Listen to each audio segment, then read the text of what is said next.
بانی P T I کی jail میں حالت اور فراہم کردہ سہولیات سے متعلق کیس کی سماعت چیف جسٹس کی سربراہی میں 2 رکنی بینچ نے کی۔ بیرسٹر سلمان صفدر نے سپریم کورٹ میں رپورٹ پڑھ کر سنائی۔ بانی پی ٹی آئی نے جیل میں حفاظتی اقدامات اور کھانے پینے کی سہولیات پر اطمینان کا اظہار کیا۔ عدالت میں حکومت نے 16 فروری سے پہلے بانی پی ٹی آئی کا دوبارہ معائنہ کرانے کی یقین دہانی کرائی۔ اٹارنی جنرل نے بانی پی ٹی آئی سے بچوں کی فون پر بات کرانے کی بھی یقین دہانی کرائی۔ سلمان صفدر نے کہا بانی پی ٹی آئی کو کچھ کتابیں بھی مہیا کی جائیں۔ اٹارنی جنرل نے کہا ڈاکٹرز کہیں گے تو کتابیں فراہم کر دی جائیں گی۔ سلمان صفدر نے عدالت کو بتایا کہ مجھے 100 سے زائد فون کالز اور میسیجز آئے، لیکن میں نے کسی کو کچھ نہیں بتایا۔ یہ عدالت کی امانت ہے، میں نہیں بتا سکتا، یہاں تک کہ بیوی کو بھی کچھ نہیں بتایا۔ صحت اور علاج انسانی حق ہے۔ سپریم کورٹ میں جمع رپورٹ میں بانی کو میسر سہولتوں کو بھی ذکر ہے۔ سینٹ میں پارلیمانی لیڈر رانا ثناء اللہ نے کہا ہے رپورٹ میں ناشتے، لنچ، میڈیکل مشورہ سمیت تمام سہولتوں کا ذکر کیا گیا۔ رپورٹ از خود قید تنہائی کے بیانیے کی نفی ہے۔ چیف جسٹس نے سلمان صفدر اور جیل سپرنٹینڈنٹ کی رپورٹس کو ایک جیسا کہا۔ بانی پی ٹی آئی نے یہ نہیں کہا ان کا علاج نہیں کرایا گیا، انہوں نے صرف یہ کہا وہ مہیا کردہ علاج سے مطمئن نہیں۔ بانی کی آگ کے معاملے پر سیاست کرنا ٹھیک نہیں۔ لیڈر آف دی اپوزیشن اور اپوزیشن سے گزارش ہے صحت پر سیاست نہ کریں۔ جو ضابطہ جو آپ حکومت پر لاگو کرنا چاہتے ہیں آپ پر بھی لاگو ہوتا ہے۔ پی ٹی آئی ارکان نے بات کرنے کی اجازت نہ ملنے پر سینٹ میں احتجاج بھی کیا۔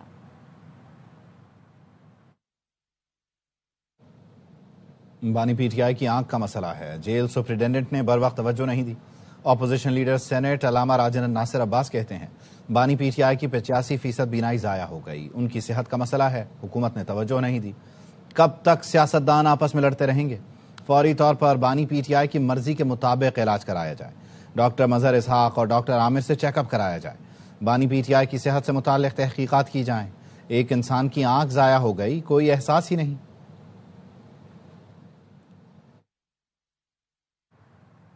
میاں والی نے 4 سال پنجاب پر حکومت کی لیکن ایک بھی ترقی کا نشان نظر نہیں آیا۔ وزیر اعلیٰ پنجاب مریم نواز کا جلسے سے خطاب، کہا میاں والی والو اب وہ دن چلے گئے جب آپ سے ووٹ لے کر کوئی پوچھتا نہیں تھا۔ میرا دل میاں والی میں ہے، آج میں میڈیکل کالج کا تحفہ لے کر آئی ہوں۔ واپس آئیں گے بریک کے بعد، ساتھ رہیے۔ Welcome back. بنگلہ دیش میں پولنگ کے بعد ووٹوں کی گنتی کا عمل جاری ہے۔ ضابطے کے مطابق ہر بوتھ سے بیلٹ باکس سیل کر کے پولنگ سینٹر کے اندر مخصوص کمروں میں منتقل کر دیے گئے، جہاں پولنگ حکام، امیدواروں کے ایجنٹ اور مبصرین کی موجودگی میں گنتی جاری ہے۔ اس بار ووٹرز نے 2 بیلٹ پیپر استعمال کیے ہیں، ان میں پارلیمانی انتخابات کے لیے سفید اور ریفرینڈم کے لیے گلابی بیلٹ پیپر شامل ہیں۔ الیکشن کمیشن حکام کا کہنا ہے 2 بیلٹ پیپرز کی گنتی کے باعث نتائج میں زیادہ وقت لگ سکتا ہے۔ زیادہ تر نتائج جمعے کی صبح تک مرتب ہونے کی توقع ہے۔ غیر سرکاری ابتدائی نتائج آج رات سے آنا شروع ہو جائیں گے۔ بنگلہ دیش میں طلباء تحریک اور اتحادیوں نے بعض پولنگ سٹیشنز کے نتائج معطل کرنے کا مطالبہ کر دیا۔ عام انتخابات میں بے ضابطگی اور دھاندلی پر مشتمل 100 سے زائد ویڈیوز اور دستاویزی شواہد چیف الیکشن کمشنر کو پیش کیے گئے۔ ابتدائی اعداد و شمار کے مطابق ووٹ ڈالنے کی شرح 50% سے کم رہی۔ ڈھاکہ میں بی این پی کے حامیوں نے طلباء تحریک کے امیدوار پر حملہ کر دیا۔ ڈھاکہ ایڈ سے این سی پی کے امیدوار ناصر الدین پٹواری پارٹی ترجمان آصف محمود کے ساتھ پولنگ سٹیشن کا دورہ کرنے پہنچے تو بی این پی ورکرز نے ان پر حملہ کر دیا۔ سراج پور میں یوتھ کے صدر پر حملہ آوروں نے تشدد کیا۔ ٹھاکر گاؤں میں بی این پی کے سیکریٹری جنرل فخر الاسلام عالمگیر کے حلقے میں بیلٹ پیپرز پر پہلے سے ٹھپے لگے پائے گئے۔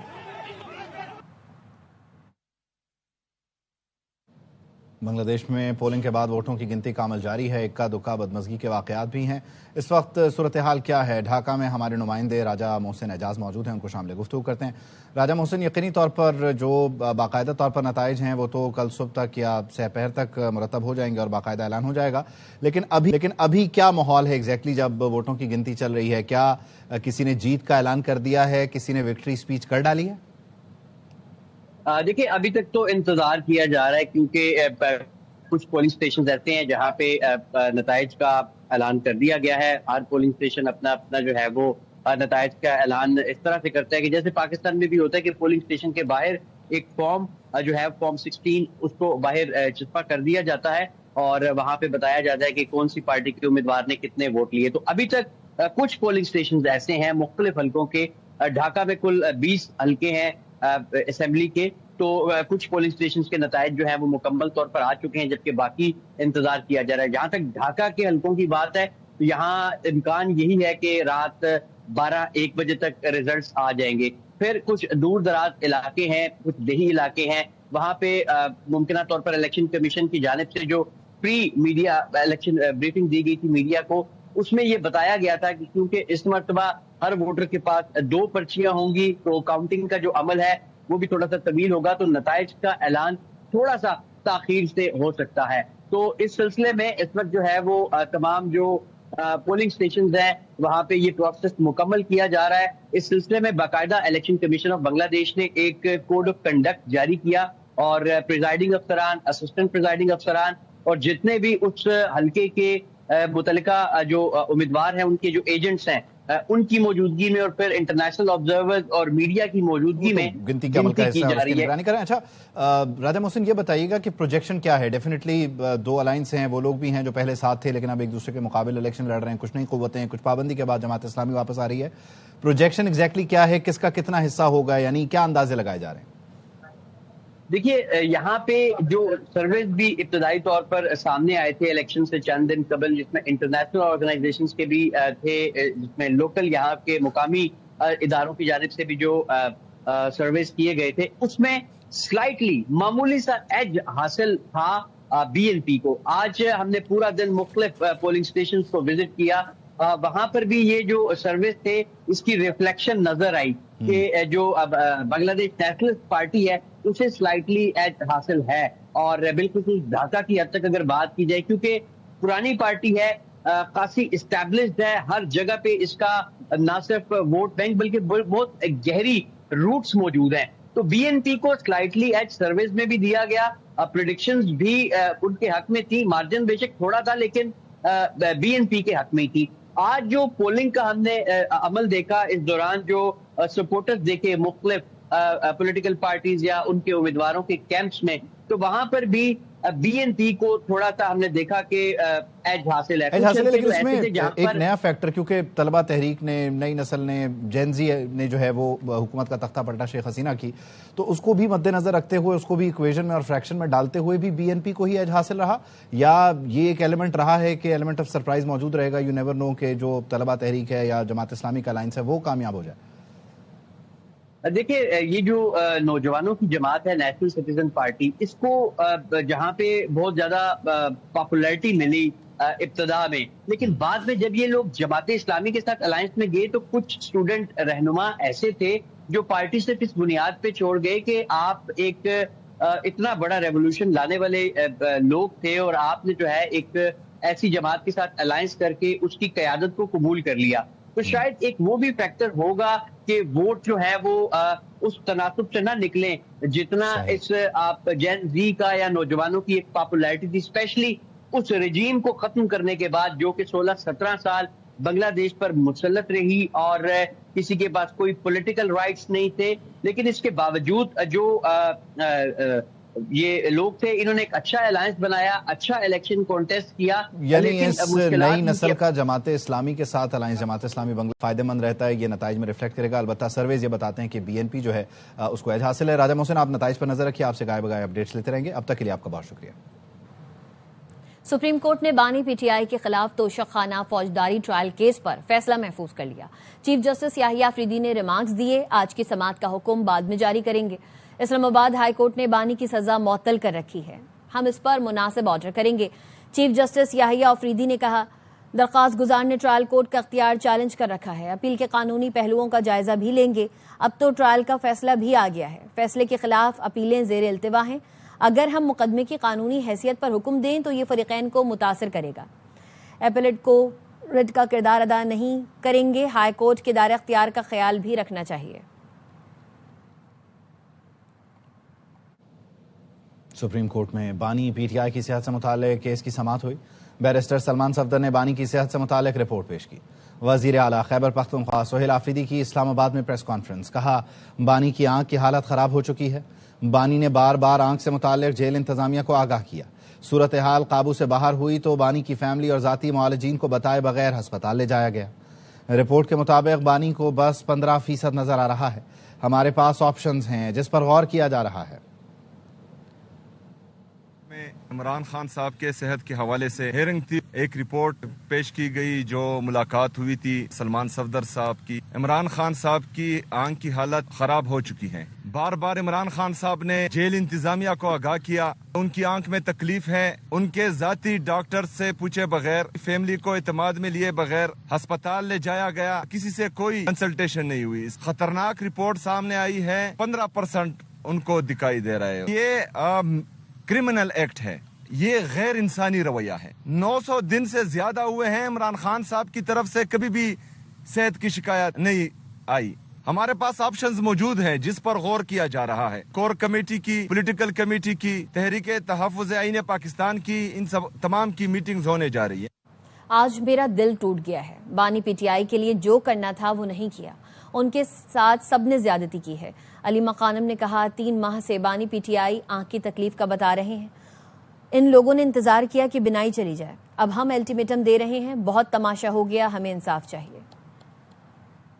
آج میرا دل ٹوٹ گیا کہ ہم نے ایسے شخص کے لیے جو 2.5 سال سے جیل کے اندر بیٹھے، جو ہمیں کرنا چاہیے تھا ہم نے نہیں کیا، ان کے لیے سب نے ان کے ساتھ زیادتی کی۔ 3 مہینے سے عمران خان کہتے ہیں کہ میں ان کو بتا رہا تھا کہ نظر نہیں آ رہا ہے مجھے ایک آنکھ میں، انہوں نے انتظار کیا کہ عمران خان کی نظر خراب ہو جائے۔ الٹیمیٹم ہم دے رہے ہیں، وہ آپ صرف علاج نہیں کرائیں گے، اب عمران خان کے آپ کیسز سنیں گے اور آپ عمران خان کو رہا کریں گے۔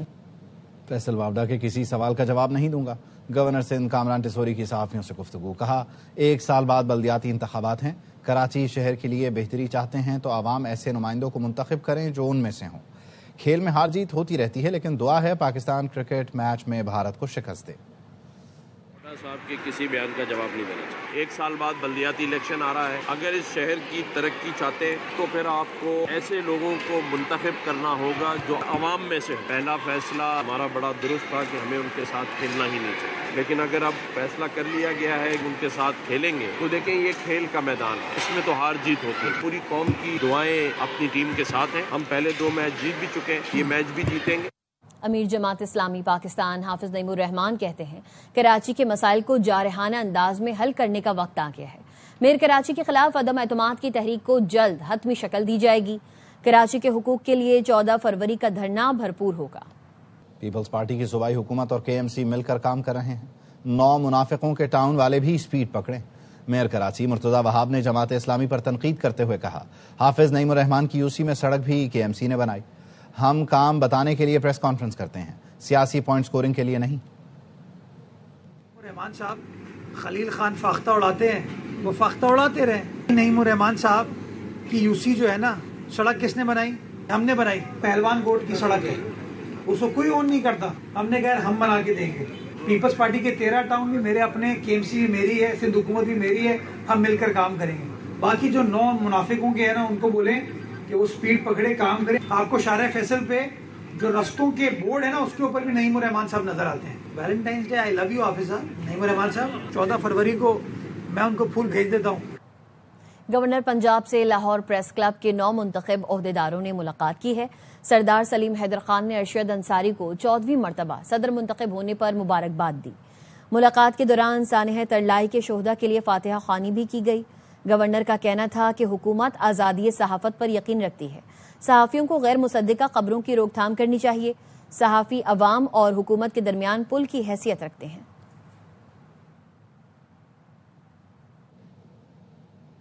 کراچی میں معروف نعت خواں تابند لاری قضاء الہی سے انتقال کر گئیں۔ وہ عارضہ قلب میں مبتلا تھیں اور قومی ادارہ برائے امراض قلب میں زیر علاج تھیں۔ ان کی نماز جنازہ بعد نماز عشاء فاروق اعظم مسجد نارتھ ناظم آباد میں ادا کی جائے گی۔ تدفین سخی حسن قبرستان میں ہوگی۔ ملک میں رمضان کا چاند 18 فروری کو نظر آنے کا قوی امکان ہے۔ ماہرین فلکیات نے بتایا 29 شعبان کو چاند نظر آ سکتا ہے۔ چاند کی پیدائش 17 فروری کی شام 5:01 پر ہوگی۔ مرکزی رویت ہلال کمیٹی کا اجلاس 18 فروری کو پشاور میں ہوگا۔ 18 فروری کی شام بیشتر علاقوں میں مطلع صاف یا جزوی ابرآلود رہے گا۔ پنجاب میں چاند دیکھنے کا وقت شام 7:08 تک ہوگا۔ سندھ میں چاند دیکھنے کا آخری وقت شام 7:24 تک ہوگا۔ بلوچستان میں شام 7:47 تک چاند دیکھا جا سکے گا۔ خیبر پختونخوا میں چاند دیکھنے کا وقت شام 7:13 تک ہوگا۔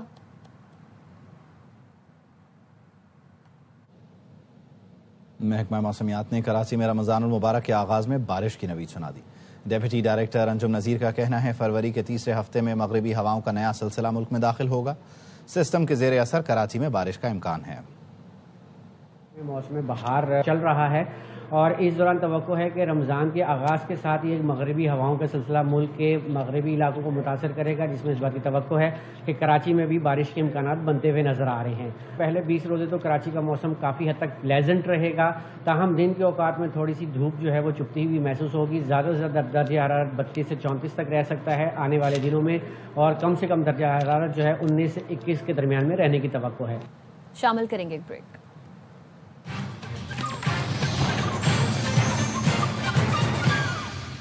Welcome back.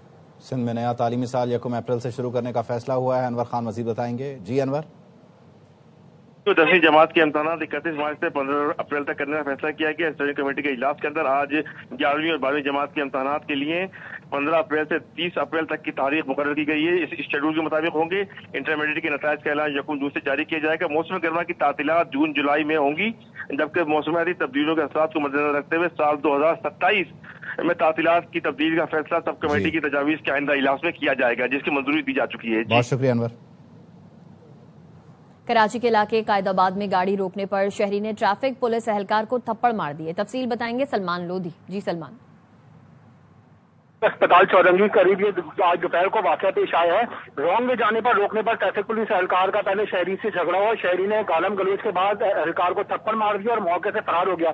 ویڈیو وائرل ہونے کے بعد پولیس نے واقعے کا نوٹس لیتے ہوئے تشدد کرنے والے شہری کی شناخت اور تلاش کی گرفتاری کی کوشش شروع کر دی۔ پولیس کہتی ہے رونگ میں روکنے پر شہری نے ٹریفک پولیس اہلکار کو تشدد کا نشانہ ہے، جس پر اس کو گرفتار کیا جائے گا۔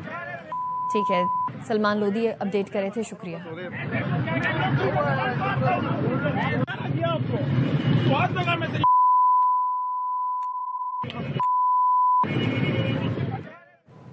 نیوز بلیٹن سے فی الوقت اتنا ہے۔ دیکھتے رہیے ARY نیوز۔